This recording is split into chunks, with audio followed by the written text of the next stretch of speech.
pourquoi? Parfaitement, je sais pourquoi. Ça sent mauvais et ça donne des gaz.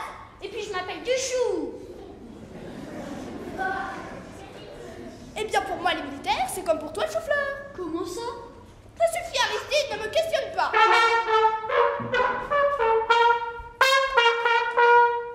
Ah, bonjour papa. Bonjour, maman. Bonjour, ma chérie. Qu'est-ce que c'est encore que cet ustensile? C'est une trompette. Mais je le vois bien que c'est une trompette, ça perd l'hypopète. Qu'est-ce que tu fais avec ça? Bah, enfin, papa, de la musique. Tu appelles cela la musique? La musique adoucit les mœurs, paraît-il. Et toi, tu nous écorches les oreilles. Nous sommes fâchés avec tous les voisins. Et même le chien hurle lorsqu'il te voit avec cet instrument. N'écoute pas ton père, ma chérie. Il est de mauvaise humeur aujourd'hui, je ne sais pas pourquoi. Ça doit être la pleine lune. C'est ça, la pleine lune. En tous les cas, nous attendons ce soir la visite de l'inspecteur général, Monsieur Bobichon, qui vient avec son fils, le jeune Antoine, un garçon très bien élevé. Tu me feras le plaisir, Antoinette, de laisser tes instruments au vestiaire et de te laver les mains avant de passer à table. Aristide, tu sais très bien que je n'aime pas les militaires. Ce n'est pas un militaire, Thérèse, il ne ferait pas de mal à une mouche, même s'il a mauvais caractère. Il a de la fortune et surtout il a de hautes relations avec le ministère de l'Éducation. Il est de passage dans la région et si je l'ai invité ce soir, c'est qu'il pourrait très bien faire avancer mes palmes. Tes palmes? Mais oui, maman, ces palmes académiques. Notre petit papa ne rêve que de cela. C'est de son âge. Ne t'inquiète pas, papa. On va te le soigner, ton Bobichou. Chaud, Bobichon! Chou? Burk, comme c'est dommage. Bobichou, c'est plus chou. Regarde, tu t'appellerais Duchon. Je ne suis pas sûre que je t'aurais épousé. Terreur! Pas chou? Antoinette, il faudrait que je fasse un petit effort cette fois-ci. Je ne voudrais pas en faire un fromage, mais ton père a l'air d'y tenir à son reblochon. Ne t'en fais pas, maman. Je te promets que je saurai me tenir et vous surprendre. Ce soir, je jouerai les petites filles modèles. Antoinette, tu m'inquiètes un peu. N'en fais pas trop tout de même.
L'avez-vous déplacé? Moi, monsieur, que nenni. Je n'aime pas les oiseaux. Vous n'aimez pas les oiseaux, Musarel? Mais comment pouvez-vous dire cela? Ne sont-ils pas l'expression de la poésie, de l'innocence et de l'amour sur la terre? Peut-être, mais cela ne m'intéresse guère. Et puis, nous avons d'autres chats à fouetter, nous autres. Regardez, elle est là. Qui donc, monsieur? Mais ça cache, Musarel. Oh, mon Dieu, la porte est ouverte. Il est parti. Qui donc, monsieur? Il est parti, mon colibri. C'est pas grave, monsieur. Mon colibri, mon seul ami. Peut-être qu'il reviendra? Peut-être, si je l'appelle. Ah, ça c'est une bonne idée. Comment s'appelle-t-il? Je ne sais pas, il n'avait pas besoin de nom. Je n'en aurais pas trouvé d'assez joli. Ah ben, c'est malin ça. Qu'on va tout faire pour l'appeler s'il n'a pas de nom? Les oiseaux ne comprennent pas les noms, Musarel. Ce qu'ils aiment, c'est la musique. Fifi? Fifi? Fifi? Ah là là, c'est que le jeune monsieur me donne bien du souci. Plus il grandit et moins je le comprends. Il a bientôt 18 ans et ne s'intéresse à rien de ce qui devrait l'intéresser. La chasse, la vie, l'amour. Au lieu de ça, il passe son temps à rêvasser, à jouer de la musique et à écrire des phrases que l'on ne comprend pas. Des poèmes qu'il appelle ça. L'autre jour, il m'a demandé si je pouvais lui apprendre à broder. C'est bizarre. Surtout que je sais pas broder. lui ai dit que j'avais entendu parler d'une princesse qui s'était piqué le doigt et qui avait été retrouvée endormie pendant 100 ans. Alors il a dit que j'étais pas très futée, mais qu'il m'aimait bien quand même. Et monsieur qui a décidé d'en faire un officier.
Absolument, monsieur Beau. Que je vous appelle Paul? C'est trop d'honneur, monsieur Bobichon. Mais vraiment, vous croyez? Je ne suis pas sûre que... Vous aussi? À ce soir, alors, monsieur Bobichon. Quelle histoire, mon Dieu! Quelle histoire! Si Bobichon apprend la vérité, je suis un homme fini. Il ne me pardonnera jamais. Pourtant, si c'était à refaire...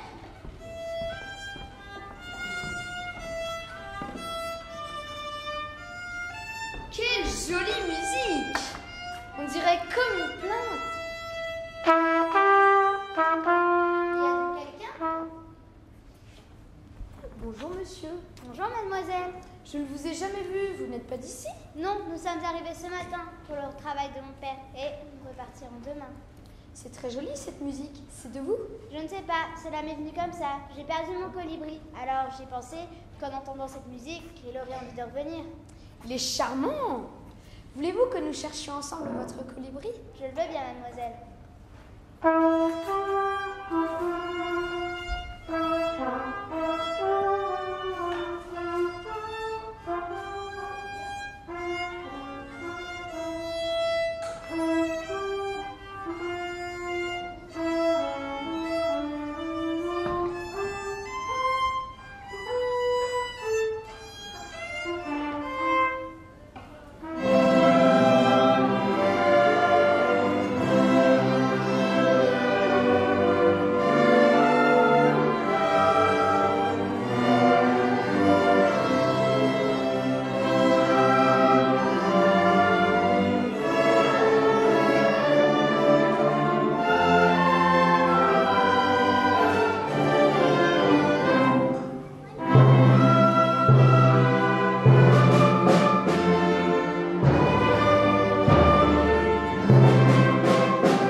l'issue d'une controverse avec le contrôleur principal Barbichou, l'inspecteur général Bobichon a traité son contradicteur de casse-pied. Et même plus, si vous voyez ce que je veux dire.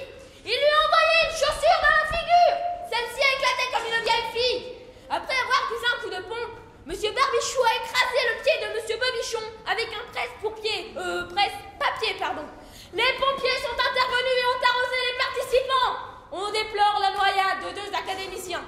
Monsieur Bobichon a pu être soigné sur place grâce au bord de mortière du capitaine des pompiers. Il a déclaré ensuite à notre envoyé spécial, Jacques Dumollet, qu'il se rendait directement chez son ami Duchou. Il doit être sur la route. Message personnel.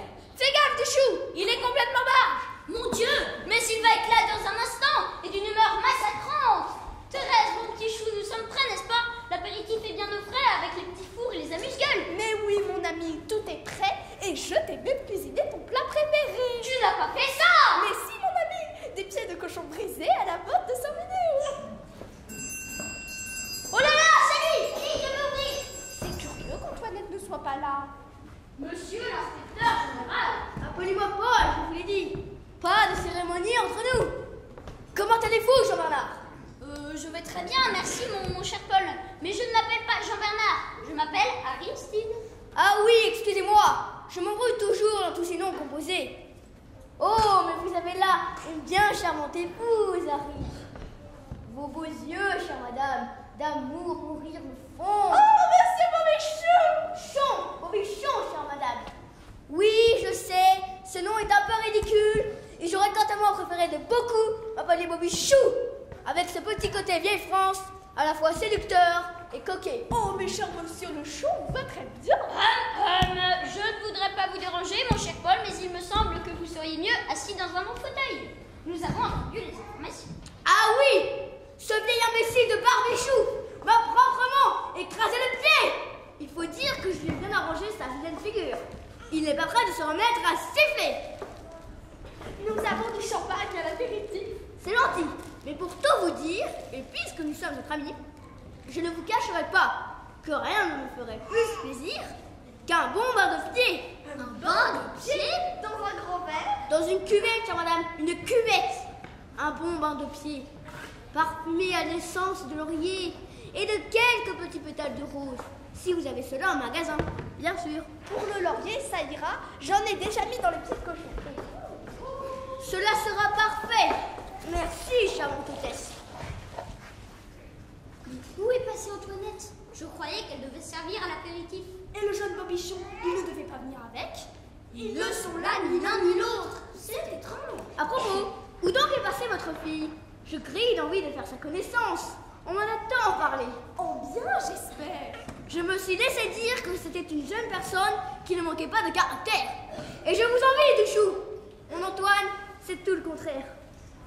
Une chiffre molle, un vrai bobimou. Il passe son temps à toutes sortes de sottises. Il joue de la musique, il lit. Eh bien, c'est charmant, mon cher Paul. Vous avez un enfant cultivé. Et que lit-il? En ce moment, il se promène avec un roman russe, gros comme un pavé de steak. Père et gay, je crois, connais pas. Et moi qui vais en faire un officier. Mais je ne vais pas y aller par 4 chemins, mon cher Duchou. En bref, mon cher Duchou, je suis venue ce soir avec mon fils, car j'ai décidé de le marier. Le marier? Non! Si! Non! Si! Et de le marier avec une personne énergique, capable de lui inculquer ce que j'appelle les bonnes manières quand on a un homme. En bref, mon cher Duchou, je suis venue ce soir avec mon fils pour vous demander la main de votre...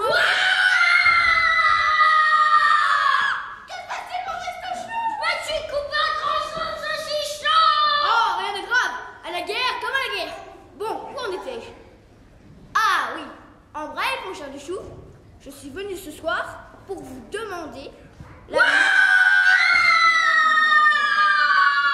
Eh bien, je me suis coupé le crâneur. Chouchou, tu vas finir que jeune si tu continues. Ah là là, Duchou, c'est fou ce que vous pouvez être maladroit. Faites attention, voyons. Bon, où en étais-je? Ah oui. En bref, mon cher Duchou, je suis venue ce soir avec mon fils pour vous demander la main de votre...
histoire. Et j'espère que tu me pardonneras de t'avoir caché cela tout au long de ces années.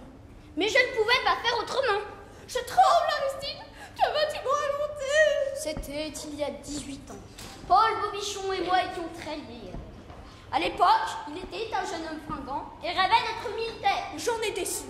Malheureusement, au conseil de révision, on lui a trouvé les pieds plats. Décidément, il n'a pas de chance avec ces pieds-là. Ça a été une désillusion terrible. Il a changé du tout au tout. Il est devenu coléreux, imprévisible, un vrai tyran. Il s'est marié tout de même avec l'une de mes cousines, Mirabelle, qui est décédée depuis. La veille de son mariage, il avait annoncé à sa future femme qu'il voulait un seul enfant, un garçon qui deviendrait général et réaliserait ainsi son rêve de jeune homme. Eh bien, il l'a eu, son garçon. Tout va bien. Pas comme tu crois. Peu de temps après, Mirabelle a accouché d'une fille.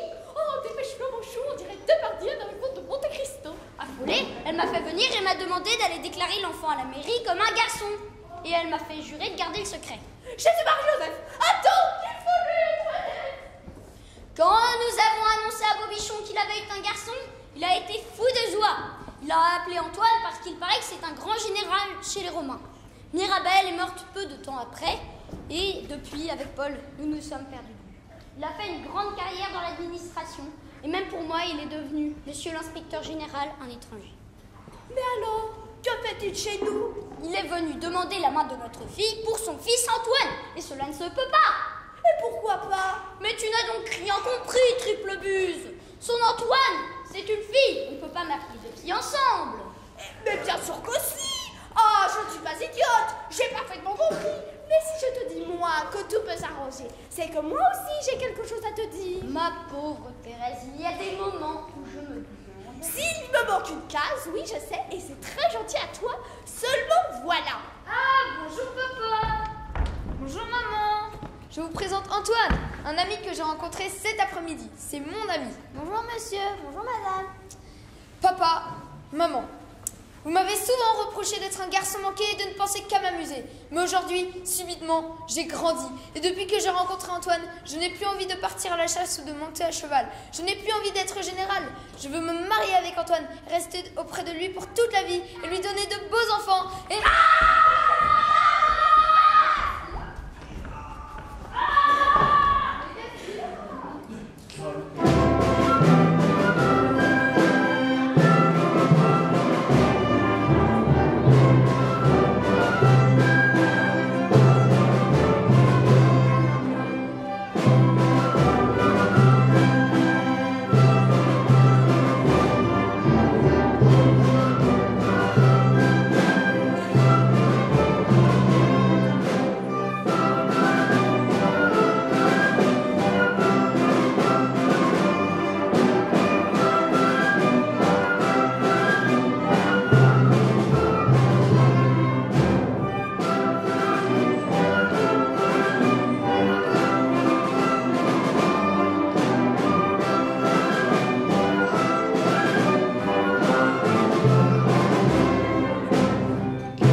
qu'est-ce que c'est? Où suis-je? Dans ton lit, mon chéri. Je suis mort. Mais non, Bichou, vous n'êtes pas mort. Mais vous avez eu un choc. Moi aussi, d'ailleurs. Ah, Bobichon. Thérèse. Il sait tout, mon chou. Je lui ai tout raconté et tout va bien. Alors, c'est oublié. Le mariage, les enfants? Au contraire, Duchou. Nous allons les marier la semaine prochaine. Ça sera le plus beau couple de l'armée des Indes. Ah! Reste tranquille, mon ami. Paul va tout expliquer. Lorsque je me suis réveillée de mon coup de poing sur la tête, merci Duchou, j'étais à peu près dans le même état que vous. Allongée sur un lit, avec votre charmante femme à mes pieds, et les enfants comme ils le sont aujourd'hui. Et c'est là que Thérèse, permettez-moi de l'appeler par son petit nom, m'a tout dévoilé. Alors, vous savez? On sait tout. Tout ce que vous ne savez pas encore. Car si Antoine n'est pas un garçon, Antoinette n'est pas une fille non plus. Ah! Ce que je m'apprêtais à te dire lorsque les enfants sont arrivés. Il y a 18 ans, souviens-toi, mon chouchou. Tu ne gérais que par les militaires, l'armée et les colonies. Moi? Oui, peut-être, c'était l'époque. Mais oui, ton ami Bobichon. T'avais monté le bourrichon. Ouais, je sais, elle est facile celle-là. J'étais tellement inquiète que tu t'engages et que tu partes à la guerre que je me suis mise à haïr les militaires. Lorsque notre fils est né, car c'est un fils qui nous est venu à Aristide, lorsque notre fils est né, j'ai eu très peur que tu ne veuilles qu'il devienne le militaire que tu aurais voulu être. Alors, elle a fait exactement la même chose que vous, avec mon fils. Enfin, ma fille. Avec la complicité de l'instituteur qui allait déclarer notre enfant comme une fille à la mairie. Quoi, l'instituteur, monsieur Boîte-à-Prout? En qui j'avais toute confiance? Eh oui, mon ami. Mais aujourd'hui, grâce à Dieu, tout est rentré dans l'ordre. Et nos enfants ont repris leurs véritables identités. Et donc, Antoinette? C'est Antoine. Et Antoine? C'est Antoinette. Et je me suis engagée comme officier dans l'armée des Indes. Et nous aurons une jolie maison avec des domestiques et une salle de concert. Et nous les marierons la semaine prochaine, Duchou. Mais alors, Thérèse, les militaires? Je crois que je vais apprendre à les aimer si tu fais un petit effort pour le chou-fleur.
Messieurs, la pièce que nous venons d'avoir le plaisir d'interpréter pour vous est de Gustave Bloch.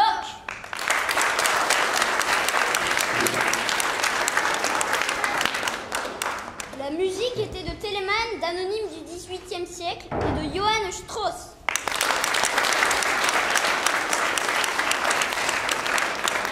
Les décors et la mise en scène ont été imaginés par les comédiens.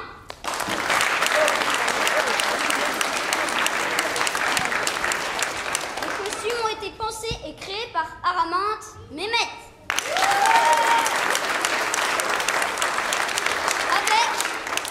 Dans le rôle des speakers, Désideria, Martin Doucet et Romain Henbert.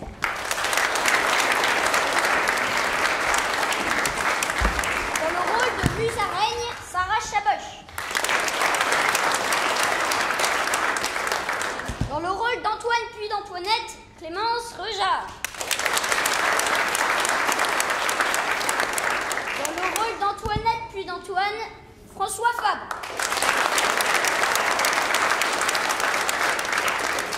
Dans le rôle de l'inspecteur général Bobichon, Marc Beneteau.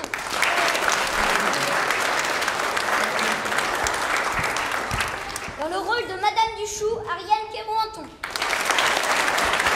Dans le rôle de Monsieur Chou, Gabriel Favre.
Il s'agit évidemment de l'orchestre des petits du conservatoire, donc ça veut dire que ce sont des enfants qui ont entre 2 ans et 5 ans d'instrument à peu près. Voilà, donc la moyenne d'âge évidemment elle est plutôt jeune, hein, forcément. Je pense que les plus jeunes ont 8 ans. Voilà, et l'idée c'est effectivement de marier musique, théâtre, que l'orchestre soit une espèce de réservoir d'acteurs et serve de coulisses en même temps. C'est-à-dire que les enfants à la fois jouent de la clarinette, de la trompette ou du violon, mais en même temps jouent la comédie aussi. Et bon, c'est une formule qui marche pas mal. Les enfants sont contents, on rit bien, et c'est vrai que c'est pas, voilà, c'est pas un spectacle qui engendre de la mélancolie. Alors maintenant, évidemment, ça reste un spectacle d'enfants, bien sûr, hein, ça n'a aucune ambition professionnelle, mais voilà, on espère que vous allez passer un bon moment. Voilà, je vais lâcher les fauves.